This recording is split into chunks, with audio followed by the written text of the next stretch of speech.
namin salamat sapagkat kayo Diyos ang kapayapaan, katiwasayan, katahimikan. Nawa ito ang aming maunawa at ito rin ang aming matamasa sa buhay na ito. Patawarin niyo po kami sa mga kasalanan namin, Panginoon. Punuin niyo po ang mga kakulangan namin. Linisin niyo po ang aming mga karumihan. Itindig niyo kami sa iyong harapan, Panginoon, ayon sa iyong awa at habag. At nawa, kayo po ay mangusap ng may kapangyarihan, maunawa namin at maipamuhay ang nakapagpapalaya ninyong karunungan. Lord, speak in power and majesty. Heal us of our spiritual sicknesses. Strengthen us and empower us, even physically, so that we may have the strength to focus on your word and on your blessing to us. Be our speaker, Father. Kayo po ang maging tunay na tagapangaral. Gamitin nyo lang lingkod nyong kasangkapan, pero yung karunungan nyo ang aming marinig at ang aming maipamuhay ngayon. Salamat po sa ngalan ng iyong anak na si Jesus. Amen. Kapayapaan, napakahalaga.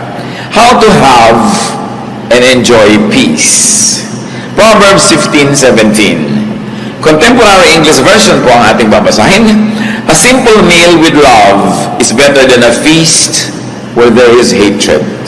So dalawang contrasting ideas, isang simpleng kainan at isang handaan, isang piging. Sabi niya, mabuti pa kung simple na lamang ang okasyon, simple ang pagkain at kainan, kung ang nangingibabaw ay pag-ibig, kaysa naman sa isang napakalaki ang grandeng handaan, pero may kagulo, may pagkakagalit at mayroong hatred.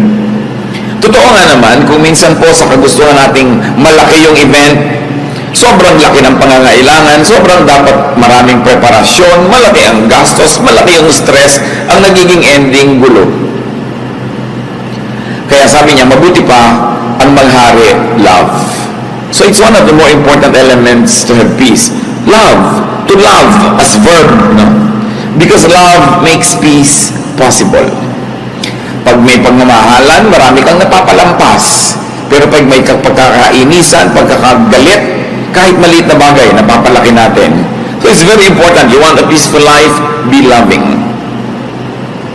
For peace is a lot easier to attain when there is love. Mahirap magmahal, totoo yun, pero mas mahirap magmuhi. It's very difficult to love, but it's a lot more difficult to hate. It takes a lot more energy at mas nakakapagod yun. So madalay mga kapatid, para mas tahimik ang buhay, simplify.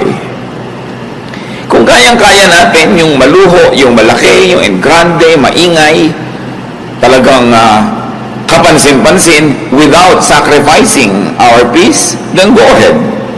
Pero kung masyadong magiging magulo, halimbawa, gusto nyo magpakasal, ang sobrang grande, ang gulo-gulo naman dahil ang dami-dami yung gagastusin, mangungutang pa kayo, simple na lang. Gusto niyo ng kasalan na mga garden wedding, ang mga panahon sa Pilipinas, hindi mo masabi. So para tahimik ang buhay mo, magplano ka na agad indoor. Kahit umulan, bumaha, tuloy ang kasal mo, hindi yung ang dami mong iisipin. Alam niyo yung stress ng mga gusto magpakasal outdoors? Pagka sinabi na ng Pag-asa na malami darating na bagyo, papray na ng papray, isang linggo pa lang bago ikasal. Lahat ng tao nagpagod kape-pre para sa kanila. Ang arte-arte kasi gusto pa garden.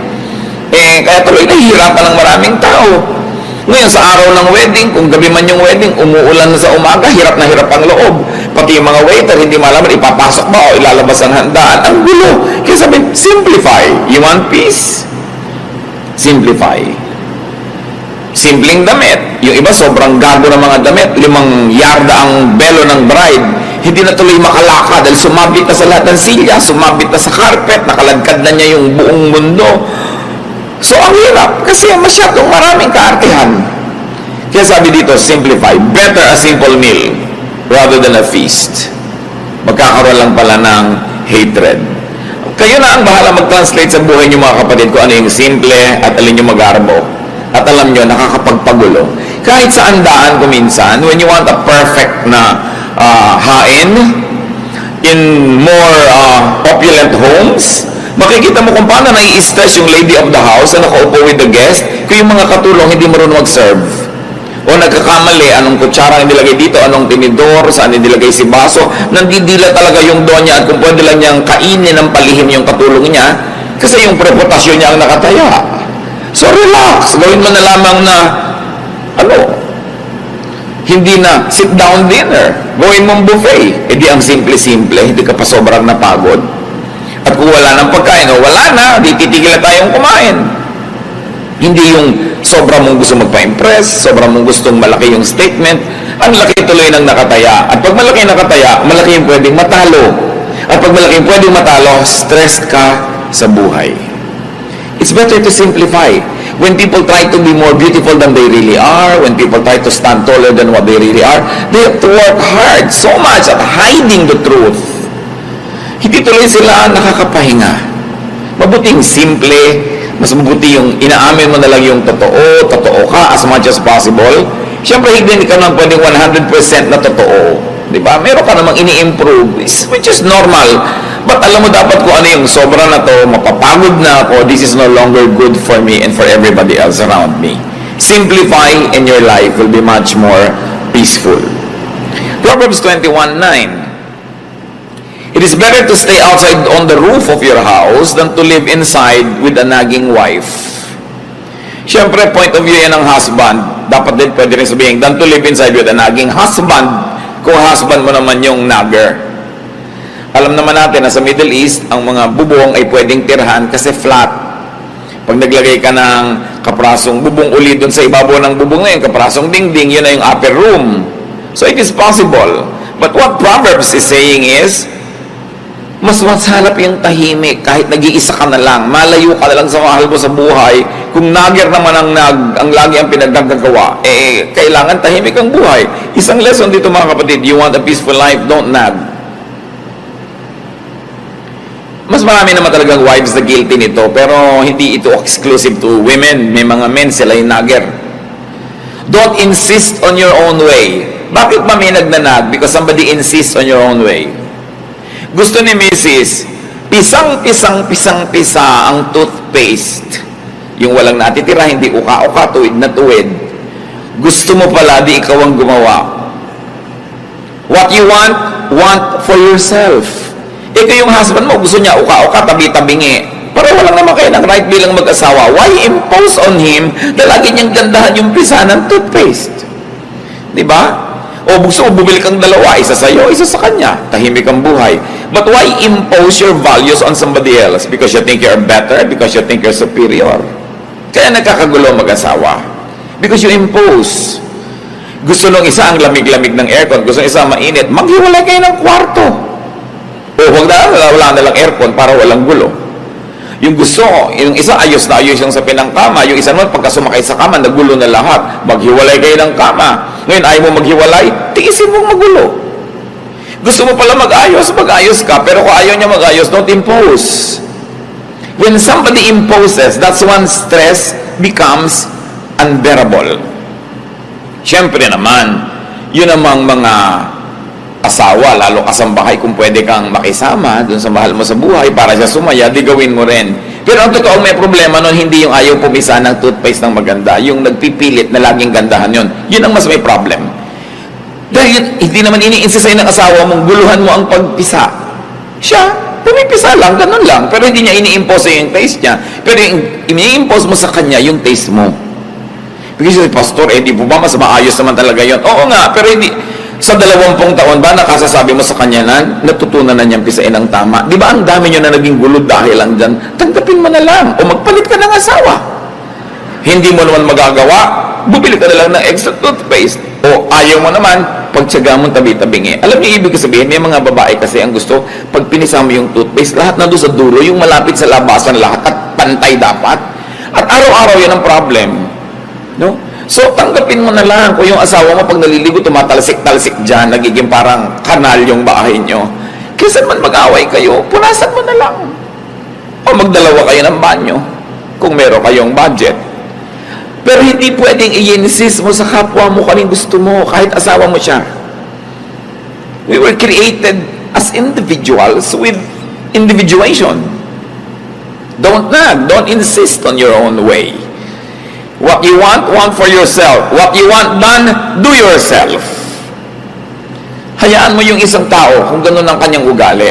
Pero siyempre, kung kakausapin naman ito yung kabila, pagbigyan mo naman yung misis mo kung magagawa mo. Pero alam niya yung likas eh. Can a leopard change its spots? Sabi nga nila, you cannot teach an old dog new tricks. I have seen couples na talaga yung pagpisalang na ganyan, yung paglagay ng maruming damit sa ropero, yung pagsasampay ng basang bimpo sa tuwalya sa kanilang banyo, taon na nilang pinag-aawayan. Hindi na matahimik na malaman mong, oo nga, no, ba't tayo pinag-aawayan ito? Tatahimikan ko lang ng buhay ko, hayaan mo siya yung gusto niya. Kasi paggalang din sa kapwa yon, yung hindi mo ini-insist ang gusto mo. Meron naman mga asawang hindi marunong mag-spell, kinokorek ng asawa over dinner table, no? Yung ang pronunciation, ikinokorek para lang ipakita sa ibang, actually marunong ako mag-pronounce, yung asawa ko lang hindi marunong. So ikokorek ko in public, pagpapasikat yun yabang. At the expense of the one who loves you and at the expense of the one you love. So dapat mga kapatid, if you're above 25, especially above 35, alam mo na yung mga ways na troublesome, at alam nyo na yung ways na peaceful. Go for peace. Most of our troubles are self-manufactured.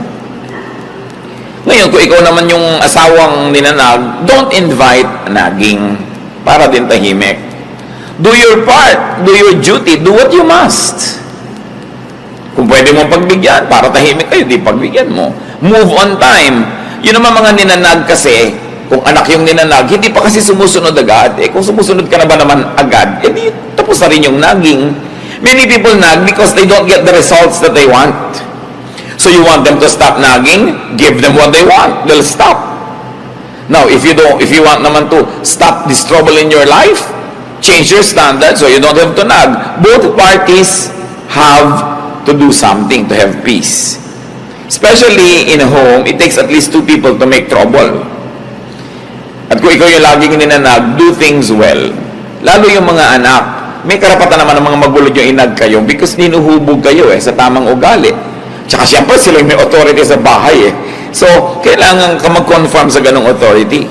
But family members, stay away from vexations. Kung ikaw yung may tendency to nag, check yourself and nag less. Change your standards. Value peace in the home more than your sense of orderliness or your sense of what should be. Ngayon, kung ikaw naman lagi yung ninanag, pagbigyan mo yun ng nanag para tumigil na rin siya habang kaya mo.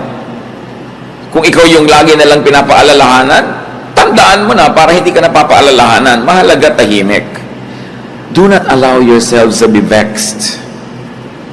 Sabi nga close the door that brings in the draft.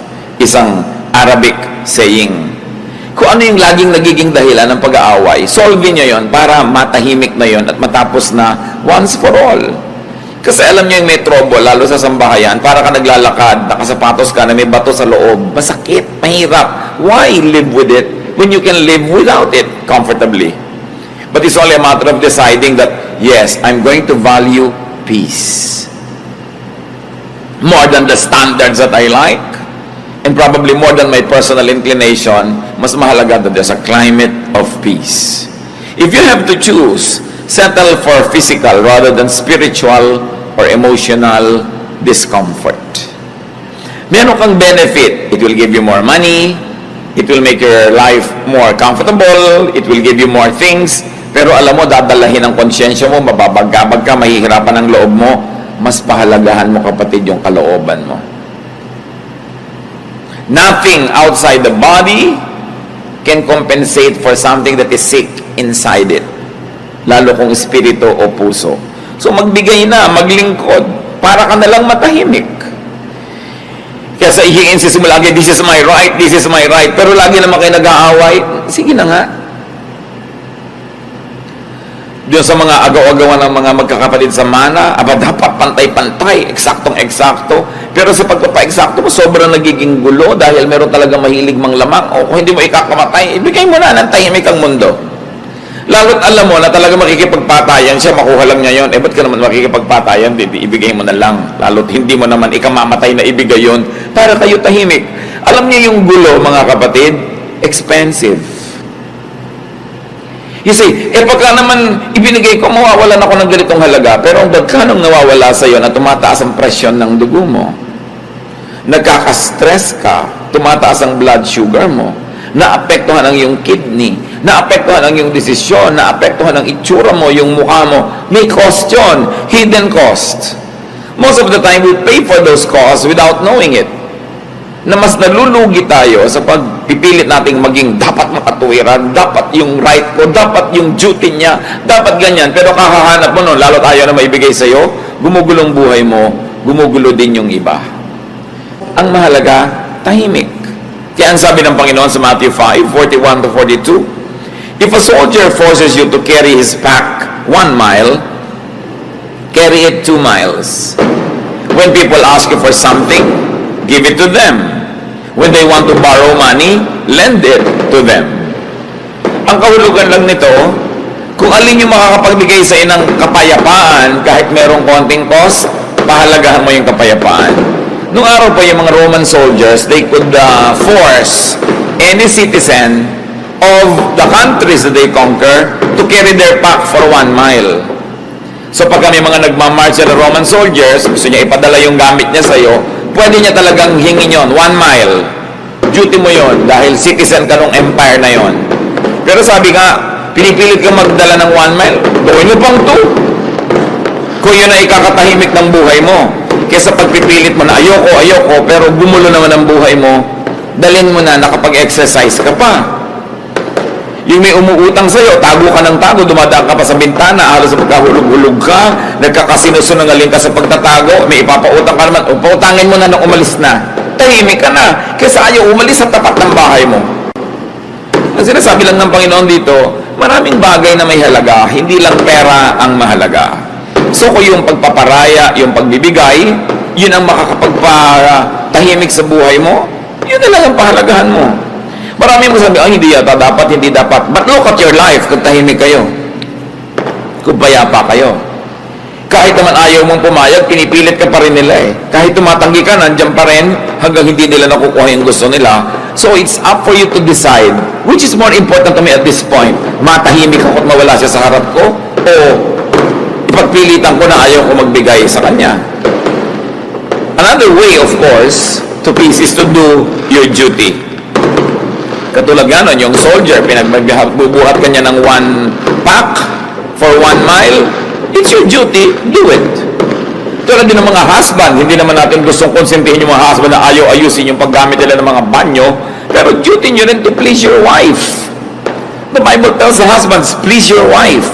At hindi mo naman ikamamatay na ayusin yung pagpisa ng toothpaste, huwag mong basahin yung sahig ng banyo, isampay mo ng mabuti yung damit mo doon, gawin mo na yun para tahimik ang buhay. Wala tayong kinakampihan dito. Ang lagi nating sinasabi, pareho dapat. Hanapin nyo sa inyong kalooban na maging mapagbigay para tahimik ang buhay. Kasi ipinagpipilitan nyo yung gusto nyo, nasusunod nyo yung gusto nyo, pero magkaaway naman kayo. Hindi kayo nag-uusap. Ikaw nga, natupad yung gusto mo, doon kayo sa ganong restaurant kumain, lahat naman ng kasabay mo ayaw kumain, walang gana, ikaw lang yung gusto kumain, mawala ka rin ng gana. So dapat marunong ka magbigay para tahimik ang buhay. And of course, the Lord also teaches us to yield. Kailangan magparaya. Go beyond the call of duty. Yung mga iba, lapas ng oras ko ng trabaho. Wala ka rin namang gagawin. Ang traffic din naman. So, bakit hindi ka nalang magtrabaho dyan para may na-accomplish ka pa? Yung sabihin mo, lampas-lampas na yan sa duty ng isang anak o magulang o manugang. Mano namang lumampas ka? Kung nakapag-please ka, tumahimik ang buhay, na mahal ka, kung lumaon, siya din lalampas sa dapat lang at magiging mas mabuti rin sa'yo. In other words, magpauso ka ng kabutihan. Kasi sinasabi na, if somebody forces you to walk 1 mile, walk 2 miles. No? Sabi pa nga ni Lord, sinampal ka sa kaliwa, ibigay mo pa yung kanan, ikaliligaya ba niya? Gusto mo pa?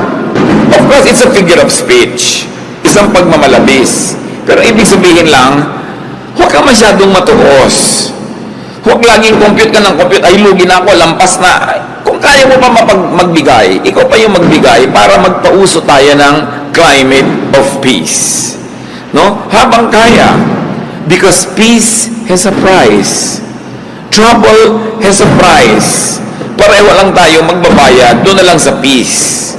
Vexation has a very costly price. Yung hindi ka matahimik, no? Gulong-gulo ka, mahal din yun.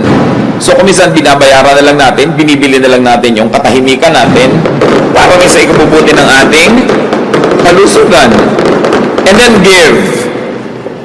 Because to give is also a form of yielding. Especially when resistance or refusal would mean vexation. Siyempre, titimplahin nyo kung ano yung ibibigay, up to how much. Lagi mo kasing tinitimpla. Will not giving cause me so much in terms of peace? Will giving give me my peace? Kayo ang magtimpla nun. Siyempre, ang ending dapat panalo. In the sense na tahimik ang inyong buhay. Learn from the bamboo. Bihirang kawayan ang nababali pagka merong bagyo kasi nagbibigay. Pag malakas yung hangin, yumuyuko lang siya. Yung mga punong matitigas, yan ang mga nababali kasi lumalaban sa hangin. There is wisdom in yielding. Galit na galit yung mahal nyo sa buhay, yield kahit hindi kayo sang-ayon. Bukas, pag malamig na yung ulo niya, tsaka naman kayo magsalita, huwag nyong labanan yung hangin na malakas kasi baka lang kayo mabali. Kailangan marunong ka magparaya. Isa pa sinasabi sa 1 Timothy 6:6-7 para tayo payapa. And religion does make your life rich by making you content with what you have. We didn't bring anything into this world and we won't take anything with us when we leave. At totoo nga naman, wala kang dala sa mundo, wala ka ring dadalhin pag alis mo rito. So kailangan daw ang tao merong contentment. Learn contentment. Have what you like if you can have it. But if you cannot have what you like, learn to like what you have. Then tatahimik ang iyong buhay. At kailangan ng tao kontento. Mataas ang pangarap mo, pero kung sa kadinala ng kakayahan mo, magsaya ka na doon. Mangarap ka uli, reach out further, pero kung sa ka lang dinala ng araw na biyahe mo, doon ka lang nakarating, learn to be happy with it. Because you will always, if you will always desire for what you do not have, if you will always complain for the things that are not within your reach, you will only be miserable. Hindi lang nadadaan sa pagkain, sa clothing ang buhay, marami pang iba. Sabi sa Luke 12:13, life is more than food or clothing. Siyempre, metaphor yan, isang talinghaga, yung food and clothing for all the material things that we desire. Sabi, well, okay, plant so you harvest, reach out, far, wide, pero kung doon ka nalang dinala ng buhay, sa kabila ng pagsisikap mo, mahalin mo kung anong binigay sa'yo ng Panginoon, appreciatein mo kung anong kalagayan mo ngayon. Huwag kang laging magsikap, magpayaman, magpasikat, maging makapangyarihan. Kasi yung pagyaman, pagsikat, pagiging makapangyarihan, hindi yan garantiya na lagi kang mas sasaya kung mas sikat, o mas mayaman, o mas makapangyarihan. Ang problema ko minsan sa yaman, kailangan mo uli ng napakaraming yaman to maintain it. Ang problema sa kapangyarihang natikman, kailangan mo ng mas marami pang kapangyarihan to maintain it because somebody else likes it. And in getting it or keeping it, a lot of trouble can come into your life. 1 Timothy 6:8-10. So we should be satisfied just to have food and clothes. People who want to be rich fall into all sorts of temptations and traps. They are caught by foolish and harmful desires that drag them down and destroy them. The love of money causes all kinds of trouble. Some people want money so much that they had given up their faith and caused themselves a lot of pain. Sabi, kailangan maging satisfied ka with simple things. Yung sinasabi namang food and clothes, talinghaga sa simple.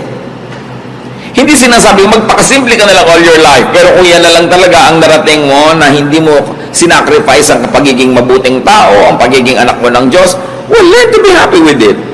Sabi, yung sobrang pagnanasa na yumaman o magkaroon ng sobrang higit-higit sa kailangan naman nila, naububulid lang sila sa napakaraming mga gulo. Natatrap sila ng kanilang mga kung ano-anong pinaggagawa para lang makuha nila ang kanilang mga gusto. The trouble with having a lot of wealth is that everybody else wants it, so you have to keep fighting them to keep it. The same with power, the same with fame. Same with beauty. Pag binayayaan ka ng Lord ng kagandahan, masatisfy ka, at kung na-maintain mo yan sa parang hindi naman nasisira ang kalusugan mo, buhay mo, budget mo, well, do it. Pero kung nasisira na yun, hayaan mo nang tumanda ka. Diba? Kesa naman sa umabot na yung pusod mo sa pisngi mo, akala ng mga tao, dimple. Eh yung pala talaga namang sobrang operasyon na pinagkakagawa mo, tanggapin mo na may edad ka. Tahimik naman yung buhay mo kasi hindi yung natatakot ka, baka kung ano yung pinaglalagay mo sa katawan mo, tapos ngayon tumatabingi na siya, nagkakaliko-liko na siya.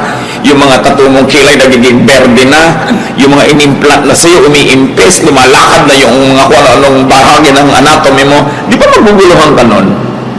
So kung konting ayos, may effect, pero dapat alam mo kung ano yung magbibigay sa'yo ng gulo at huwag mo na lamang pagsikapan yun. Opt for peace more than for beauty. No? Kasi yung nagpapaganda pa ng sobrang maraming repair ginagawa, napagtatawa ng patuloy pagka nagkakamali-mali na yung nangyayari sa mukha niya. Alam niyo yung nagtatawa naman, mga inggit kasi yun eh. Kaya lagi natin pinagtatawanan yung mga nagkatabi-tabingi. Tumabingi. Ingit ka lang kasi di mo na-afford. No? So, all form of criticism comes from envy.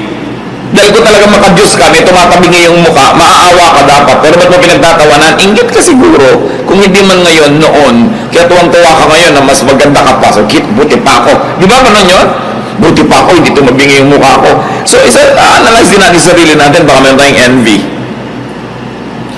Pero mahalaga mga kapatid, to be satisfied. Di ba? Kung 45 na yung bust line nyo, tama na. Anong gusto nyo? 90? Yung iba talagang wala na, nasusubsub na halos, ayaw pang tumigil. No?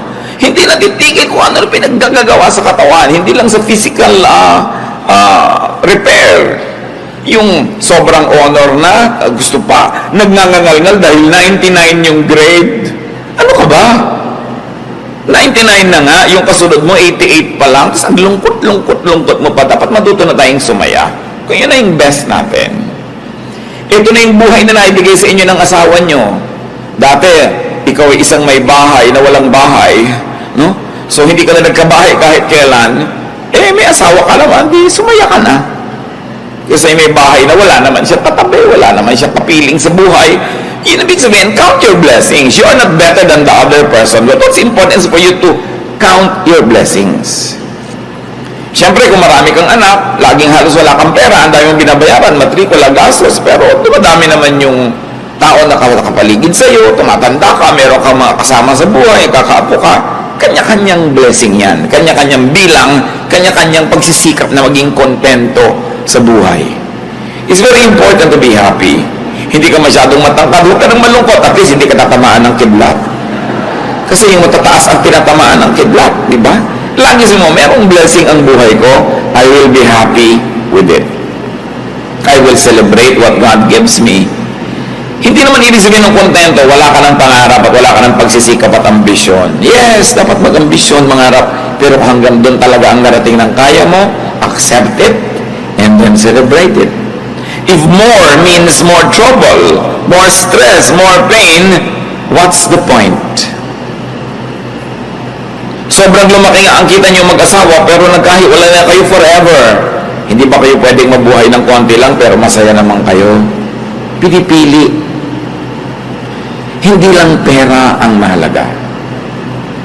Meron mga mag-asawang hindi na nagkasama kahit kailan dahil puro laging palaki ng palaki ang babayaran, kukuha ng uhulugan, babayaran, hanggang namatay na yung isa, o kung ano na yung nangyari, hindi na kayo nagkasama. What's the point? Hindi ko naman sinasabi, huwag kayo maghiwalay para maghanap buhay, pero hanggang kailan? When do you stop? When is enough enough? Ang tao dapat natuto ng contentment. The length of one's life is constant and limited. More power, more money, more beauty doesn't mean more enjoyment. Mas marami pa nga nagpapakamatay na maganda kaysa hindi maganda. Mas marami nagpapakamatay na tagumpay kaysa bigo. Mas marami nagpapakamatay na mayaman kaysa mahirap. So nakikita natin, hindi naman masamang yumaman o maging sikat o maging makapangyarihan. Pero kung hindi naman yun ukol para sa inyo at sobrang hirap para lang i-maintain, what's the point? Nakikita nyo, di ba ang mga bundok, iba-iba yung height? Pero ang totoo, pag tinignan nyo yung earth from far, far away from the moon, parang bilog, ibig sabihin, hindi naman kita yung agwat ng mataas, mababa, parang pantay lang. Ganon din tayo mga tao. Pantay-pantay din tayo. mukha lang tayong hindi pantay-pantay pag tinitingnan natin sa malapit. Pero sa malayo, pare-pareho lang tayo na hindi natin alam kung gaano katagal tayo mabubuhay. At kung naging maingat tayo, malusog at pinalad, pare-pareho siguro lang na ang buhay aabot hanggang 90, 100, kung sobrang mahaba, 110, pero wala namang mabubuhay ng 1,000, 2,000 years. Pare-pareho lang. In other words, what am I trying to say? No? Why bother to have more property than others when pare-pareho din naman kayong mamamatay? Why bother to be more beautiful than the other person na pareho lang naman kayo na hinihintay ng kabaong? Hindi masama kung madaling mangyari sa buhay mo yung mga yon. Pero kung sobra ang binabayad mo in terms of internal trouble, huwag na lang. Live your life. Kasi kung nabuhay ka ng 70, 80 years, pero ang laking percentage yun, lagi kang nagkukumahog, lagi kang nai-stress, lagi kang naghahabol, lagi kang nagkukompete, tapos yung isa, tahimik lang yung buhay niya, kumikita ka halimbawa ng times 100 ng income niya, pero mas marami siyang katahimikan, mas marami siyang tawa sa buhay, mas marami siyang oras sa maglibang, magsaya, kasama ng mga kamag-anak niya, mas marami nga yung pera mo, pero pareho rin naman kayong tig sa 70, 80 years lang eh. Pero ang totoo nun, mas nag-enjoy siya. It doesn't follow that when you're poorer, you enjoy more. What I'm trying to say is, if by trying to get more and more and more, you already begin to be troubled, it's not worth it. Ang pahalagahan mo, mas tahimik. Meron kang sasakyan, sarili mong sasakyan, pwede mo ipasada ng 20 hours a day. Ang dami mong kita, pero pag ipinasada mo siya ng 8 hours a day lang, may oras ka sa pamilya mo, may oras ka magpahinga, bakit mo papatayin ang sarili mo? Madadali lang ang buhay mo. Dapat alam natin when to stop. Ecclesiastes 3:12-13, I know the best thing we can do is to always enjoy life. Because God's gift to us is the happiness we get from our food and drink and from the work we do. So ang itatanong mo, mag-e-enjoy ba ako dito? Mag-e-enjoy ba mga mahal ko sa buhay? Mag-e-enjoy ba kami? Kasi kung ang tanong ay hindi naman, why do it? Mag-organize na ang laki-laki-laking party. Pero mag-e-enjoy ba tayo to do it? O may stress tayo? Mangungutang tayo? Manghihiram tayo ng kung ano-ano? Why don't we just simplify? Gusto natin ng napakamahal na kasalan, mag-e-enjoy ba tayo o nagwo-worry tayo? Habang ginagawa natin yon, ang alalahanin na natin ay bayarin. Gusto natin ay ganito kalaking bahay, pero mag-e-enjoy ba tayo habang ginagawa yan? O magkakautang-utang tayo at magkakagulo-gulo? What's the point? Minimize pain. That's what's important in life. Study history. Sa palagay nyo ba, yung mga karaniwang magbubukid at yung mga presidente ng mga republika, sigurado kayo na mas nag-enjoy yung mga presidente? Hindi nyo kayo sure. Hindi masama maging presidente, pero kung makikipagpatayan ka sa mga kaibigan mo, makikipagtakwilan ka sa mga kamag-anak mo, kailangan pang pumatay at mandaya at magsinungaling, what's the point? Achieve as much as you can as long as it doesn't sacrifice your relationship with your God, with your loved ones, and with your fellow men. Pero kung ibabayad mo na yung mga higit na mabubuting bagay, what's the point? Minimize pain by minimizing your needless desires, and then maximize pleasure by enjoying what all you already have instead of ignoring it and trying to have more and more and more. And when you get more, you have no time to enjoy it because you have to work so hard just to maintain it. And then you do the most good because that's what God wants. The best way to enjoy life and have peace is to please God. And God is pleased when we do the most good. So you minimize pain, you maximize pleasure, you do the most good, and then die. Meet your Maker. Whether you like it or not, you're going there. Pero ang itatanong mo, pag nilingon mo yung buhay mo, was it pleasant? Was it nice? Or was it full of strife? Baka sa sarili mong libing, hindi mo lang makipaglibing ang kapatid mo dahil inagawan mo siya ng mana. Is it worth it? Mas humaba ba talaga yung buhay mo kaysa sa kanya? Mas sumarap ba talaga ang pagkain mo? Pwedeng sumarap, pero mas may gana ka ba kaysa sa kanya? Pwedeng nakabili ka ng mas magandang bahay, magandang kwarto at kama, pero mas mahimbing ka nga ba talagang matulog dahil lang nagkaroon ka nun? Pero kung binabagabag ka pa ng budhi mo, wala wala ka pa naging mga kaibigan, nakagalit mo pa yung dati mong mga kaibigan, is it worth it? You should know when to stop. Kung minsan, meron sa ating pinagpapala ng Panginoon, kumikita tayo ng malaki, everything's going well, healthy tayo, pero ayaw nating tumigil, nagiging sakim tayo. Pag naging sakim ka na, gusto mo na lang more and more and more, itatanong mo na sa sarili mo, is the enjoyment directly proportionate to the increase in what I have? Kasi may diminishing returns din yan. Alam niyo naman yung pera, mahalaga lang yan sa taong walang pera. Pag wala kang kapera-pera, 1,000 pesos means so much. Kaya pagka yung may mga 30th month pay, pagka end of the year, yung ibibigay mong 30th month pay, magkano? 10,000, 20,000, whatever it is. Sayang-saya yung pamilya, nagkakagulo ko anong kakainin at gagastusin nila. Pero kung ikaw na yung may-ari ng kumpanya, ang totoo, kahit 3 million pa yung madagdag sa pera mo, bali wala na eh. Nadagdag lang sa salansan mo, nadagdag yung number, but it doesn't give you as much happiness and pleasure kasi yung mga empleyado mong tuwang-tuwa dahil nakabili ng pagkaalat-alat na hamon. Hindi ko mas maraming pera, mas may enjoyment. So pag alam mo, ay may diminishing returns na, it means I must focus on something else. And it means probably how to enjoy more what I already have rather than on working harder and harder to have more and more, which does not proportionately add pleasure to your life. Inner peace is important because it gives man the time and space to hear God, to know God. So kung ang ating pagkapasikat, pagkapayaman, ang ating paghahangad, gumugulo ang isip natin, pati pagka-pray, hindi na natin magawa, wala na tayong oras, wala tayong panahon para magbulay-bulay ng mga mahalagang bagay. Para ano pa? When you don't hear God and know God more, you will lack the peace that you will need in this life. So know when enough is enough. Psalm 46:10, our God says, calm down and learn that I am God. Who will learn that God is God? Those who are calm, those who are peaceful, those who are quiet. But when your quests take away the calm, the peace, the quietude, you will have vexation. The more vexed you are, the less of God you will have, because it takes peace to know God. And when you make it your priority to have peace, you know God more. Knowing God gives you more peace. Then you're able to know God more, and then you're able to have more and more peace. But the less peace, the less of God. The less of God, the less peace. Baligtad. Paubos ng paubos. Kaya huwag natin pabayaan na tayo ay magulo, mga kapatid. Magparaya. And it's very important that you enjoy life. You're working, enjoy it. Huwag niyong isumpa yung trabaho niyo. Kasi kung ayaw niyo, di mag-resign kayo. Kung ayaw niyo mag-resign, di mahalin niyo. Kasi nandyan, tapos ayaw niyong mahalin, wala naman kayong choice, hati ang loob niyo. Ba, nagkikinta ka ng mga gulong ng jeepney, kung yan ang trabaho mo.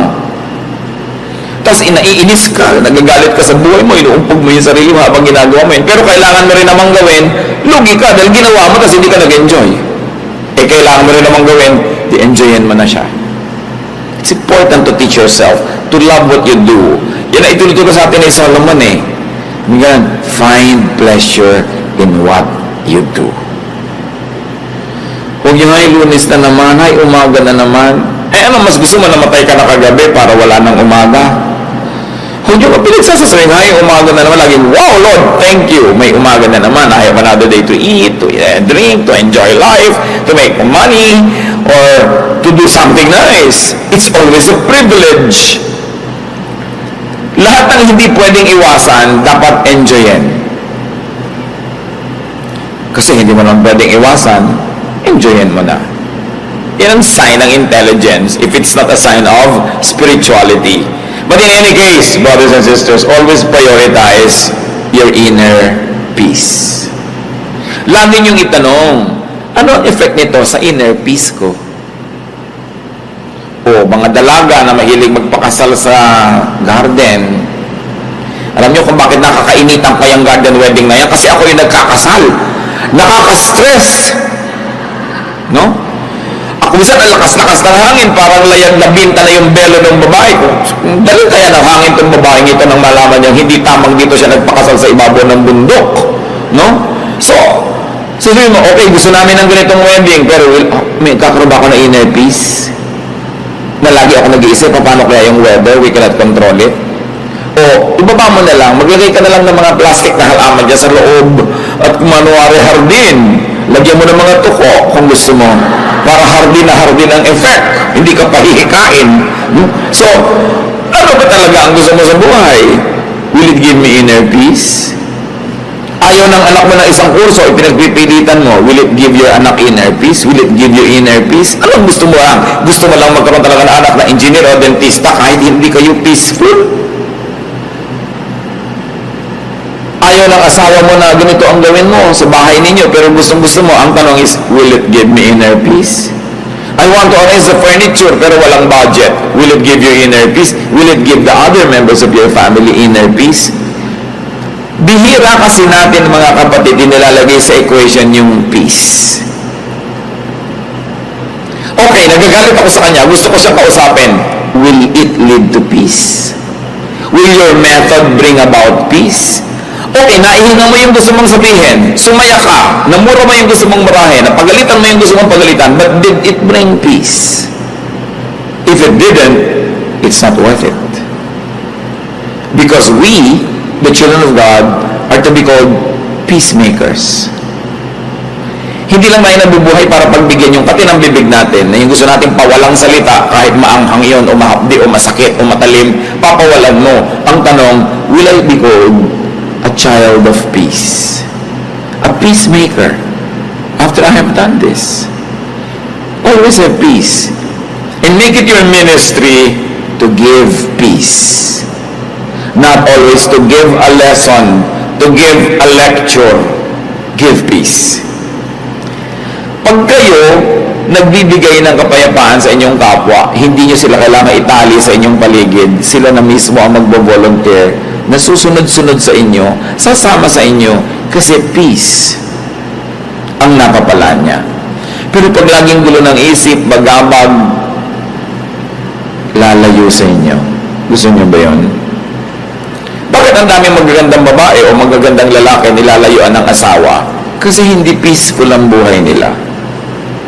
Meron dating babaeng mahal na mahal si lalaki, pero after 20 years, ayaw na niya, sinusumpa niya, hindi ko na kaya.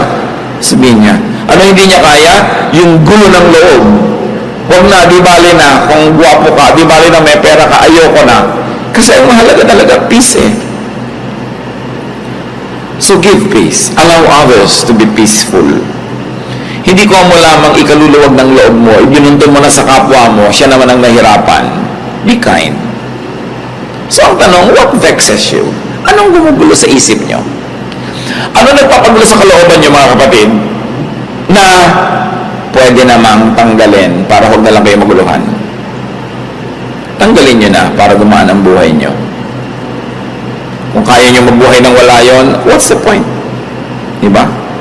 Kaya mahalaga yung confession, you confess to God because you have peace. Nagko-confess ka sa kapwa mo, hinihingi mo ng tawad yung kasalanan mo kasi you will have peace. And many times it is our admission of our wrongdoing that will pave the way for a peaceful relationship. Pahalagahan natin yon. No? Hindi lang magkaroon ng pera, hindi lang makagbili ng ganito at ganon, kundi tumahimik ang ating kalooban. Maiksi ang buhay ng tao. Kahit bigyan ka pa ng 100 years, what is that compared to eternity? Sayang ang bawat araw at bawat sandali kung sa halip na tahimik ay magulo. Sayang ang lahat ng ating paghihirap kung ang magiging ending, magkakagulo lang, magkakagalit lang ang mga tao. It's pointless. God is God of peace.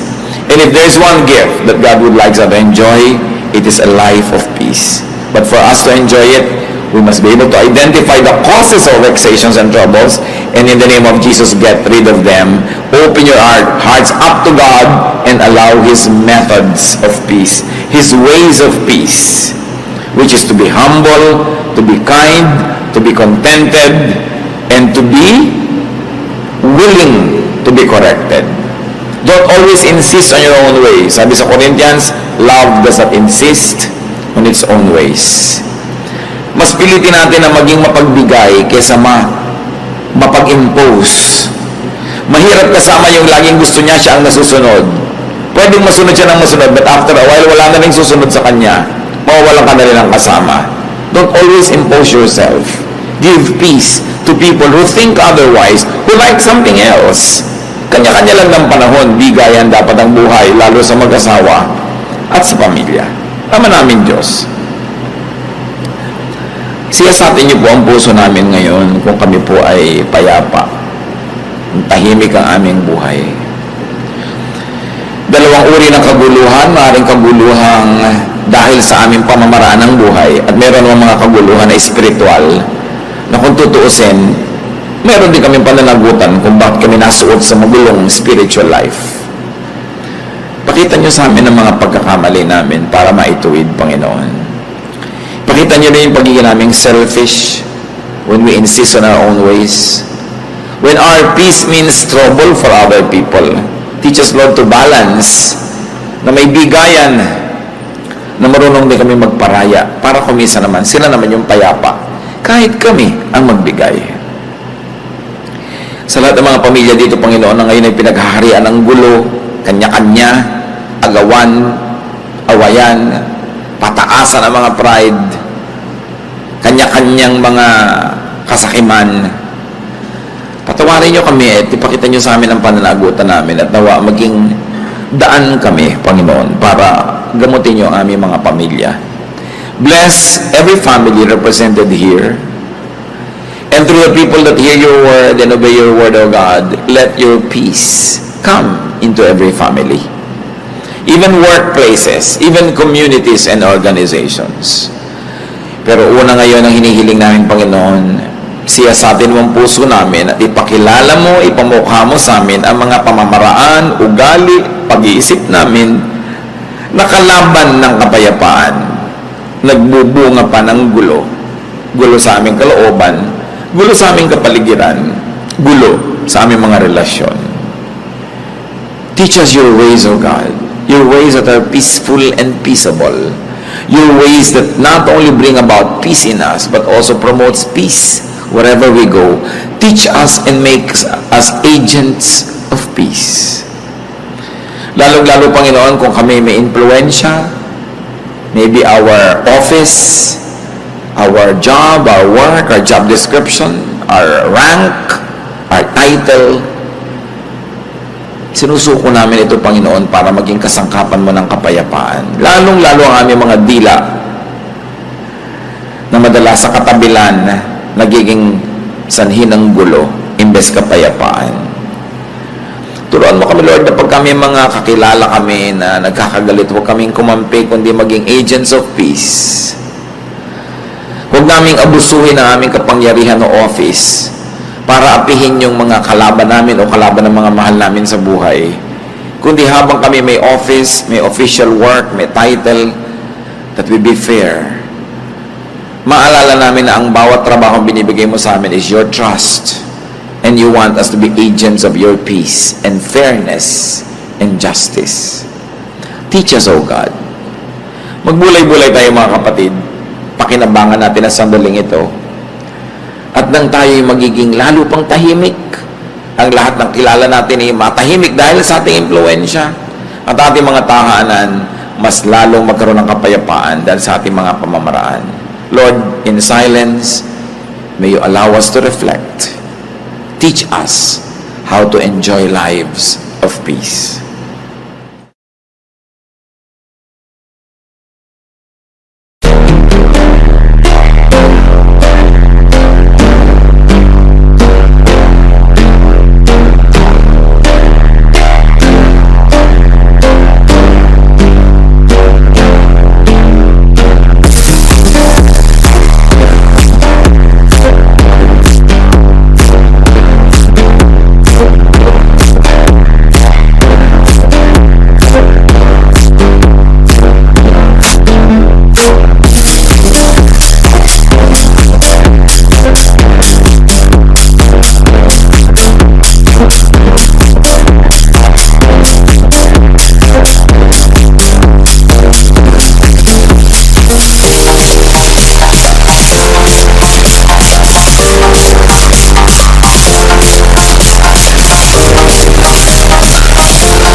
possible. I want to let you know that I am with you, and I will be forever. Every little thing related to you make me smile. I know you are doing hard work to make things possible. I want to let you know that I am with you, and I will be forever. When you talk, I want to listen to you for hours. When you are there beside me, I feel like looking at you all the time. My love for you will never really change. Just want to tell you that you mean a lot to me.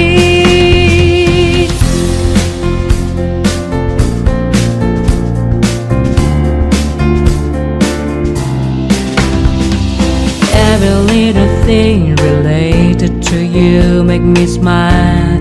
I know you are doing hard work to make things possible.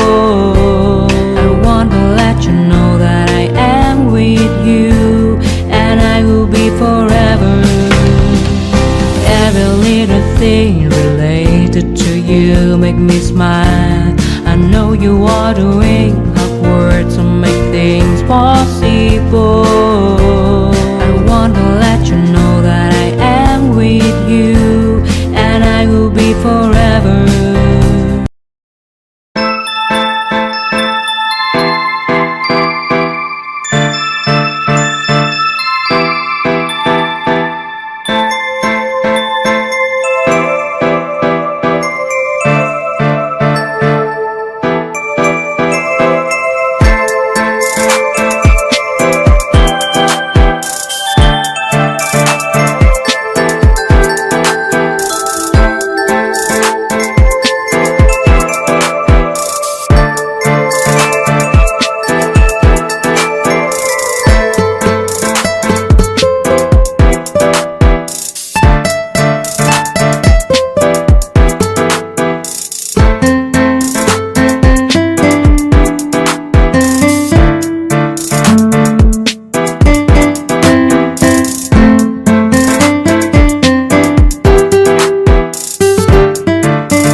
bao đêm đợi chờ mưa rơi, lòng chơi vơi như giữa biển khơi, cánh chim bế nhau tung bay, người đầu hay ta không oán trời, bao năm tình yêu chưa phai, giờ chia hai đôi